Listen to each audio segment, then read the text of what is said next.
আমি যেখানে বসে আছি এটা হচ্ছে সমুদ্রের পাড়ে, লুসাইল। হ্যাঁ, আমার পেছনে যে বিল্ডিং চারটা দেখা যাচ্ছে, টাওয়ার, হিউজ টাওয়ার, অনেক বড় পাহাড়ের মতো।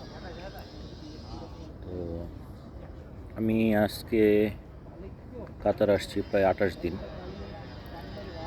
তো আসছি যে কাজে, সেই কাজে এখনও জয়েন করতে পারি নাই। তো অনেকেই আমার রিলেটিভস বা মানে আশেপাশে যারা শুভাকাঙ্ক্ষী আছেন, তারা অনেক ধরনের কৌতূহল তাদের যে কী কাজে আসছি, কী ব্যাপারে, এখানে সেখানে ঘোরাঘুরি করি, কাজ করি কি না, হয়তো অনেক অনেক ধরনের কৌতূহল থাকতে পারে। আসলে সবারই একটা প্ল্যান থাকে, আর সেই প্ল্যান অনুযায়ী সবাই কাজ করে, তাই না? এখন আমি একটা প্ল্যানে আসছি, প্ল্যান সাকসেস হবে কি না সেটা তো আমার প্ল্যানের যে মানে অ্যাকুরেসি এবং যে ইচ্ছাটা আছে সেটার উপরে ডিপেন্ড করে, আর ভগবানের উপরে ডিপেন্ড করে। তো বিদেশে যারা আসবেন, এর মধ্যে বিদেশে যারা আসে, মানে মিডল ইস্টে যারা আসে, এদের মোটামুটি আমি যে কয়েকদিন ধরে আসি, আমার একটা অনুভূতি কাজ করে। সেটা হলো যে আমি একটা জিনিস চিন্তা করলাম যে আসলে বিদেশে যারা আসে তাদের আসলে 3টা ক্যাটাগরি আছে। এক হচ্ছে যারা একটু লেবার ক্যাটাগরি, হ্যাঁ। তো যারা লেবার ক্যাটাগরিতে আসে, তারা লেবারের কী কাজ থাকে, ধরেন যে কনস্ট্রাকশনের কাজ থাকে, মাল ওঠানো নামানোর কাজ থাকে, বা ওই যে অনেক ধরনের মিস্ত্রি টাইপের কাজ থাকে, যেমন কার্পেন্টার, প্লাম্বিং, ইলেকট্রিক্যাল কাজটা অনেক ভালো, মিস্ত্রি কাজও অনেক ভালো, প্লাম্বিংয়ের কাজও অনেক ভালো। কিন্তু আরও বাদ বাকি কিছু কাজ থাকে, ক্লিনিংয়ের কাজ, কনস্ট্রাকশনের কাজ। এই কাজগুলোতে যারা আসে বা এই কাজগুলোর কথা যারা বলে নিয়ে আসে, এরা আসলে ধোঁকা করে বেশি মানুষের সাথে, ঠিক আছে? এরা বিপদে পড়ে, এরা খুবই বিপদে পড়ে। এবং মানুষজন অনেক কথা দেশ থেকে যেরকম সন্দেহ করে এগুলো আসলে সত্যই। কারণ হচ্ছে যে কিছু মানুষ আসলে এত বিপদে পড়ে যে তাদের আসলে মানে কিছু করার থাকে না, তারা শেষ পর্যন্ত দেশে ঘুরে যাওয়া ছাড়া অথবা এখানে অকথ্য পরিশ্রম করা ছাড়া আর কোনো উপায় থাকে না। আর যারা আরেকটা ক্যাটাগরি আছে, যারা হচ্ছে সুপার শপ কিংবা রেস্টুরেন্ট, 5 স্টার রেস্টুরেন্ট বলেন, মোটামুটি রেস্টুরেন্ট বলেন, এরকম জায়গায় যারা কাজ করে বা সেলসে যারা কাজ করে, এরা এবারে প্রফিট ভালো থাকে, মানে যথেষ্টই ভালো থাকে।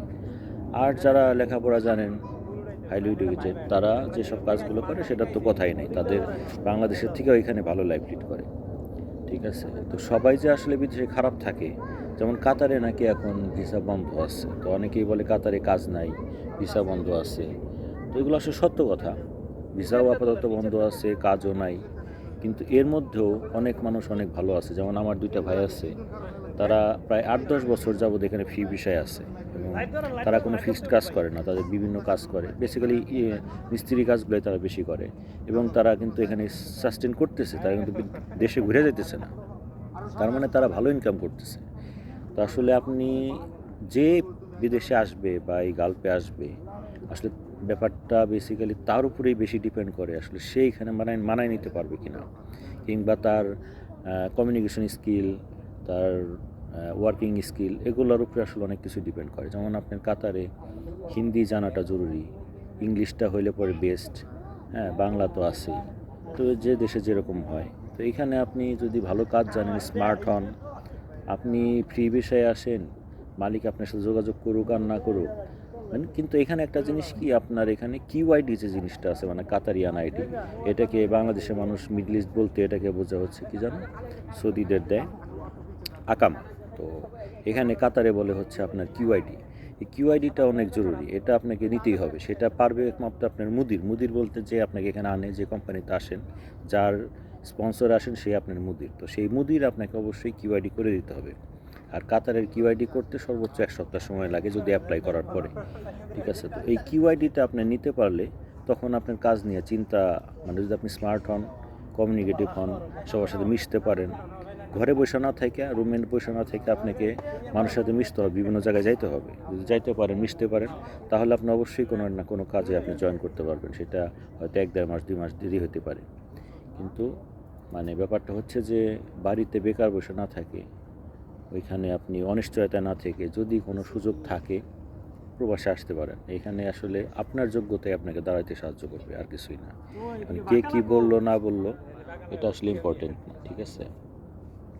আপনার এইম, আপনার চিন্তা, আপনার পরিশ্রম করার মানসিকতা, আপনার দূরদৃষ্টিতা, আপনার যোগ্যতা, সেটাই আপনাকে বিদেশে মাটিতে সফল করবে, ঠিক আছে? এখানে কে কেমন আছে, সবাই তো খারাপ নাই, অনেকেই ভালো আছে, অনেকে এত বেশি ভালো আছে যে বলার মতো না। আর যারা দেখবেন যারা বিদেশে 2, 4, 5 বছর থাকে তারা কখনো দেশে যায় শান্তি পায় না। কেন? কারণ কোনো এক না কোনো একটা ব্যাপার আছে বিদেশে, এখানে ভালো লাগার অনেক কিছুই আছে।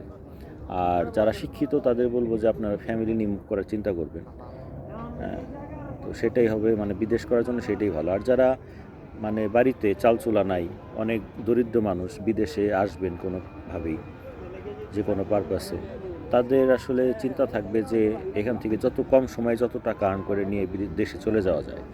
যেহেতু আপনি ফ্যামিলি ছাড়া আসবেন, ফ্যামিলি ছাড়া আসলে বিদেশ থাকার মানে নেই, ঠিক আছে? যে কোনোভাবেই হোক, আপনারা যদি ফ্যামিলি এখানে সেটেল করতে না পারেন তাহলে দীর্ঘদিন আজীবন বিদেশ করার মানে নেই। আপনারা দেশে ব্যাক করবেন, 10 বছরে 50, 60, 70, 1 লাখ, 1 কোটি টাকা যাই পারেন ইনকাম করে দেশে ব্যাক করবেন, সেটা দ্রুততম সময়।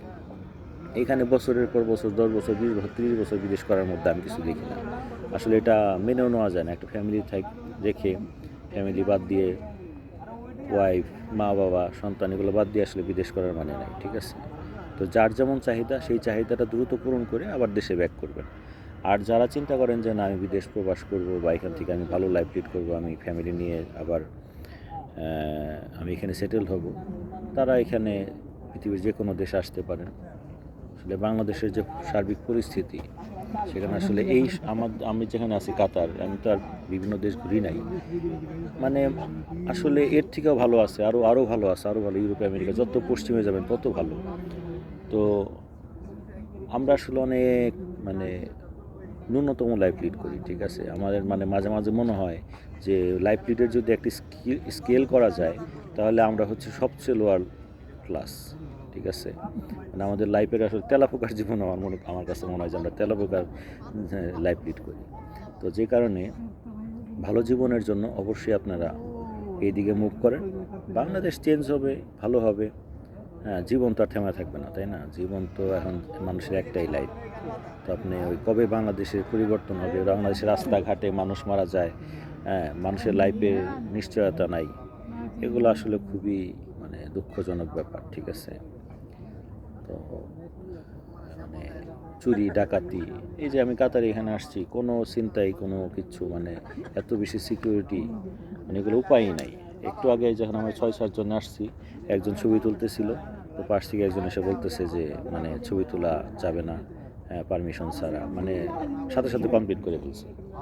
তো এখানে সিকিউরিটি ব্যবস্থা অনেক হাই, এবং ইউরোপ আমেরিকা উন্নত কান্ট্রিগুলোতে এটাই হচ্ছে মেন বিষয়। যেমন মানুষ ইটালির থেকে স্পেন, ফ্রান্সে কেন যেতে চায়, জার্মানিতে কেন যেতে চায়? কারণ একটা থেকে আরেকটা আরও বেশি ভালো, গভর্নমেন্ট তাদের আরও বেশি ফ্যাসিলিটিস দেয়, যে কারণে তারা উন্নত থেকে উন্নত দেশে যাইতে চায়, ঠিক আছে?